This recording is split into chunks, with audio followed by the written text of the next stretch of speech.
તો મિત્રો નમસ્કાર, વિડીયોને તમારું સ્વાગત છે।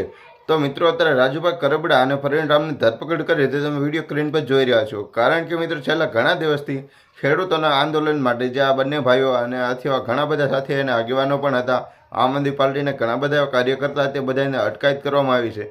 મિત્રો તે બધાને અટકાયત કરવામાં આવી હતી, પણ મેન રાજુભાઈ કરબડા બોટાદ યાર્ડની અંદર મેન આંદોલન એને કર્યું હતું અને બધી જાહેર જનતાને જાગૃત કરી હતી। ખડદા વિશે મિત્રો બધાને સમજાવ્યું અને બધાને મોટું આંદોલન કરાવ્યું। રાજુભાઈ કરબડા ખુદ એવું કહી રહ્યા હતા કે ભલે 5 દિવસ અહીં રસ્તા પર બેસી રહેવું પડે, પણ હવે પાછો આનો ન્યાય લીધા વગર ઘરે જવાનું કોઈ પણ કાળે શક્ય નથી।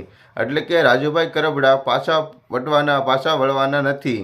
કારણ કે રાજુભાઈ કરબડા ખુદ પોતે એવું કહી રહ્યા છે કે મને જ્યાં સુધી મારી આ જનતા જે મારી સાથે છે તેનો ન્યાય નહીં મળે ત્યાં સુધી અમે જવાના નથી, તમે કોઈ પણ જાતા નહીં। અને તે એવું જ કર્યું મિત્રો, જેવું કીધું એવું જ કર્યું। કારણ કે રાતના સમયે પણ રાજુભાઈ કરબડા બેઠા રહ્યા હતા બોર્ડની અંદર, રાતના 3 વાગ્યા સુધી મોજીલા ભાઈ।